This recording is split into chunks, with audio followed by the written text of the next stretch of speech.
जय हिंद दोस्तों। चलिए शुरू करते हैं आज का प्रश्न। आज का प्रश्न है 2 फरवरी 2022 को किसने इंडिया प्रेस फ्रीडम रिपोर्ट 2021 जारी की है? किसने जारी की है? कौन सी रिपोर्ट है? तो वह है इंडिया प्रेस फ्रीडम रिपोर्ट। किसने जारी की है? तो यह जारी की है rights and risk analysis group. इसने यह रिपोर्ट क्या की है? जारी की है। इसमें क्या, इस रिपोर्ट में क्या बात कही गई है कि इसमें छः पत्रकार जो हैं उनका निधन हो गया है। 6 पत्रकार का निधन हो गया है। और इस रिपोर्ट में यह भी बात कही गई है कि पत्रकारों पर अटैक जो है, पत्रकारों पर जो अटैक हुआ है उसमें सबसे ज़्यादा जम्मू कश्मीर के बाद उत्तर प्रदेश और मध्य प्रदेश में हुए हैं। इसमें यह भी बात कही गई है कि इसमें पत्रकारों के स्वतंत्रता जो है, स्वतंत्रता और अधिकार में क्या दिखी है? अधिकारों में क्या दिखी है? कमी दिखी है। यानी इंडिया प्रेस फ्रीडम रिपोर्ट जो जारी किया है rights and risk analysis group द्वारा, इसमें 6 पत्रकारों के निधन और निधन के साथ साथ पत्रकारों पर हुए अटैक, जिसमें सबसे ज़्यादा जम्मू कश्मीर, उत्तर प्रदेश और मध्य प्रदेश का नाम आता है, और पत्रकारों को जो स्वतंत्रता मिली है, जो छूट मिली है, उसके अधिकारों में कमी दिखी है। यह इस रिपोर्ट के माध्यम से यह कहा गया। चलिए अगला प्रश्न देखते हैं। केंद्रीय बजट 2022-23 में 600 करोड़ रुपए की अनुमानित लागत के साथ RAMP कार्यक्रम को शुरू करने की घोषणा की है। यह संबंधित है। हाँ, तो इस कार्यक्रम को शुरू करने की घोषणा किससे संबंधित है? तो यह संबंधित है MSME। इसका मतलब क्या हुआ? Micro small medium enterprises. इसका मतलब क्या है कि यह सूक्ष्म और लघु मध्यम उद्योग की स्थिति में सुधार के लिए इस कार्यक्रम को चलाया गया है। RAMP कार्यक्रम को चलाया गया है और इसका संबंध MSME से है, माइक्रो स्मॉल मीडियम इंटरप्राइजेज, यानी सूक्ष्म लघु मध्यम उद्योग में की स्थिति में सुधार के लिए यह चलाया गया है। चलिए अगला प्रश्न देखते हैं। अगला प्रश्न है, कलवारी श्रेणी में प्रोजेक्ट 75 की 5वीं पनडुब्बी जिसने 1 फरवरी 2022 को अपनी समुद्री परीक्षण यात्रा शुरू की है, वह कौन सी है? तो हम लोग इसको बारे में देखेंगे। ये जो प्रोजेक्ट 75 है, प्रोजेक्ट 75, इस 75 में यह तो जो प्रोजेक्ट चलाया जा रहा है किसके साथ? इंडिया वर्सेज नहीं, इंडिया एंड फ्रांस के साथ। इंडिया एंड फ्रांस के साथ इस प्रोजेक्ट को चलाया जा रहा है। इसमें क्या है कि इसमें स्कॉर्पियन क्लास की क्या पनडुब्बी का निर्माण किया जाएगा। इसमें कुल 6 पनडुब्बी होगी जिसका विकास किया जाएगा, और इस पनडुब्बी को बनाया कहाँ जा रहा है? तो यह बनाया जा रहा है मझगांव डॉक लिमिटेड में बनाया जा रहा है। तो प्रश्न यह कहा है कि जिसने 1 फरवरी 2022 को अपनी समुद्री परीक्षण की यात्रा शुरू की है, तो वह है INS वजीर। कुल 6 है। देखिए, एक है INS कलवरी, दूसरा है INS खादेरी, तीसरा है INS करंज, चौथा है INS वेला, पांचवा है INS वजीर, छठा है आईएनएस वागसीर। 1 2 3 4 5 6 ये जो है जो 6 है, इसका इसी प्रोजेक्ट 25 के माध्यम से इस पनडुब्बी का निर्माण किया जाएगा। इसको जैसे समुद्री परीक्षण भी किया जाएगा। जो अभी जो किया गया है वह आईएनएस वजीर है, यह 5वें नंबर का है, और 6ठे जो आएगा वो आईएनएस वागसीर। चलिए आगे बढ़ते हैं। अगला प्रश्न है, हाल ही में वैज्ञानिकों ने कहां पर प्राचीन प्रवाल भित्ति की खोज की है? वह कहां पे की है? तो वह की है ताहिती में। ताहिती कहां पे है? तो यह जो है सो प्रशांत महासागर के फ्रेंच पोलिनेशिया के ताहिती द्वीप पर यह मिला है। ठीक, सबसे प्राचीन प्रवाल भित्ति। अगला प्रश्न देखते हैं, हाल ही में किस भारतीय को Laureus world breakthrough of the year 2022 के लिए नामांकित किया गया है?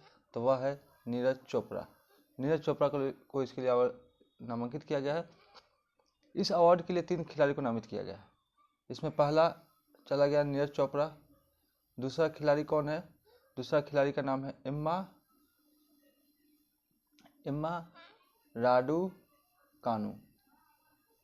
ठीक, तीसरा खिलाड़ी कौन है? वह है डेनियल मदेव। इन 3 खिलाड़ी को क्या किया गया है? नामित किया गया है। अभी यदि 3 खिलाड़ी की बात करें तो नीरज चोपड़ा तो हम लोग जानते हैं भाला फेंक प्लेयर है। इम्मा, यह कौन से प्लेयर है? यह टेनिस प्लेयर है। यह कौन से प्लेयर है? टेनिस प्लेयर है इम्मा राडुकानु।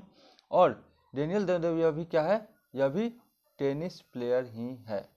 ठीक, यदि बात की जाए इसकी शुरुआत कब से की गई है, तो इसकी शुरुआत 2000 से इसकी शुरुआत की गई है। Laureus world breakthrough of the year जो पुरस्कार है, इसकी शुरुआत 2000 से की गई है। और इसके लिए नामांकित जो प्लेयर है, जो खिलाड़ी है, उसका नाम है नीरज चोपड़ा। और एक और प्रश्न है कि Laureus world breakthrough of the year पुरस्कार जीतने वाला एकमात्र भारतीय खिलाड़ी वह है जिसका नाम है सचिन तेंदुलकर। यह एकमात्र खिलाड़ी है जो यह पुरस्कार जीत चुका है, एक मात्र अभी तक। चलिए अगला प्रश्न देखते हैं। अगला प्रश्न हम लोगों का, हाल ही में किस राज्य के मतदाताओं में जागरूकता फैलाने की चुनावी शुभंकर का अनावरण किया गया है? तो यह है पंजाब। चुनावी शुभंकर यहाँ पे वो नहीं लिखा हुआ है। चुनावी शुभंकर जो है जिसका नाम है सेरा, क्या नाम है? सेरा। इसी सेरा का अनावरण किया गया है। वह कहाँ पे किया गया है? पंजाब में। इसका उद्देश्य क्या है? यदि इसके उद्देश्य की बात करें तो इसका उद्देश्य क्या है? उद्देश्य कुछ नहीं, बस मतदान के प्रति जागरूकता के लिए, यहाँ लिखा हुआ मतदान की जागरूकता के लिए क्या किया गया है? सेरा का शुभंकर किया गया है। चलिए अभी हम लोग जानते हैं 5 राज्यों में चुनाव होने वाली है। यूपी, उत्तराखंड, गोवा, मणिपुर और 5वां है पंजाब। चलिए अगला प्रश्न देखते हैं। अगला प्रश्न है, हाल ही में किस संस्थान में सस्ती और स्वच्छ ऊर्जा में विश्व उत्कृष्टता केंद्र का शुभारंभ किया है? विश्व उत्कृष्टता केंद्र तो यह किया है IIT धारवाड़ ने। यह कहाँ पे है? यह कर्नाटक में है। इसी ने क्या किया है? विश्व उत्कृष्टता केंद्र का शुभारंभ किया है, जिसमें सस्ती और स्वच्छ ऊर्जा की बात कही गई है। इसका उद्देश्य क्या है? तो इसका उद्देश्य है ऊर्जा के क्षेत्र में नवाचार, रिसर्च को बढ़ावा देना। क्या है? इसको ऊर्जा के क्षेत्र में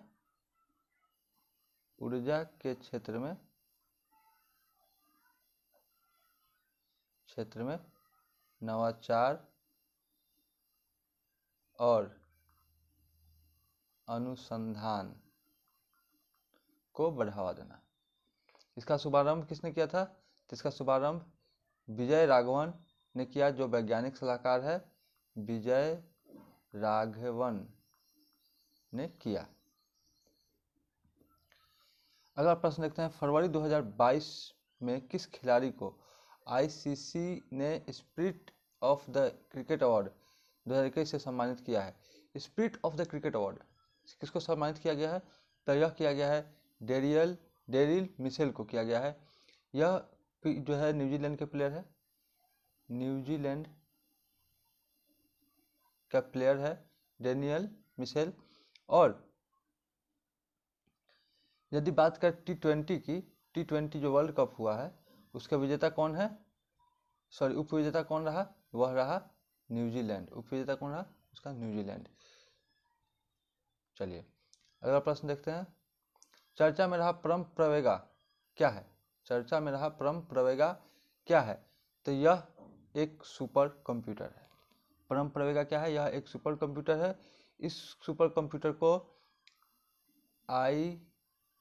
इंडियन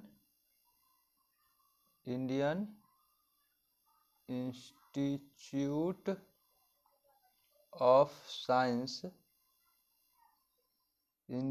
ऑफ साइंस बेंगलुरु द्वारा Indian Institute of Science Bengaluru में इसकी स्थापना की गई है। और इसका निर्माण जो है सो किसने किया है? CDEC संस्था द्वारा, centre of developing advance computer संस्था द्वारा किया गया है। इसका हेडक्वार्टर है पुणे में। अगला प्रश्न देखते हैं, केंद्रीय बजट 2022-23 के अनुसार PM-E विद्या योजना के अंतर्गत 1 क्लास 1 टीवी चैनल कार्यक्रम को 12 से कितने टीवी चैनलों तक के लिए बढ़ा दिया गया है? तो यह है 200। यह 200 के लिए बढ़ा दिया गया है। इसमें क्या है कि आने वाले भविष्य में शिक्षा प्रभावित न हो, इसके लिए यह चलाया गया है, ताकि आने वाले भविष्य में जैसे कोरोना जैसी स्थिति आई तो उसमें बच्चों के जो शिक्षा प्रभावित होते हैं वो प्रभावित न हो, इसके लिए क्या किया गया है? 1 क्लास 1 टीवी चैनल का चलाया गया है, जिसको 12 से पहले 12 थे, उसको टीवी चैनल को बढ़ाकर कितना कर दिया गया है? 200 कर दिया गया है। चलिए धन्यवाद।